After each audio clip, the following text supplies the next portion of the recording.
sur la personnalité de l'assaillant. Tout à l'heure, j'étais avec une auditrice qui nous disait, mais attendez, il s'est converti à l'islam récemment, c'est un acte terroriste, elle le pensait. Radicalisation, elle le pensait. Alors, d'après BFM TV, c'est sa femme qui est qui a été entendue, qui raconte, oui, la veille, il a entendu des voix, ce serait une crise de démence. Là encore, il faut être prudent. Extrêmement prudent. D'abord, respecter les auditions qui sont en cours quand même. Oui. Respecter mes collègues enquêteurs qui sont en train d'analyser les suites de la perquisition et tous les éléments probants. Il faut également respecter le fait que être converti à l'islam, est-ce que ça veut dire terroriste? Je crois que là, la relation de cause à effet, elle est un peu rapide. Donc, laissons faire les enquêteurs. Je le redis encore une fois, c'est important.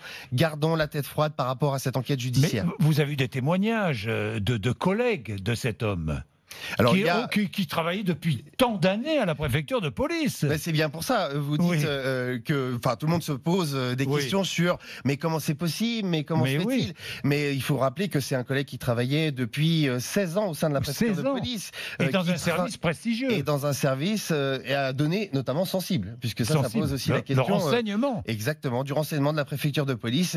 Et d'ailleurs, pour rappeler quand même, la préfecture de police... Informaticien. Oui, tout à fait. Maintenance informatique. Tout à fait.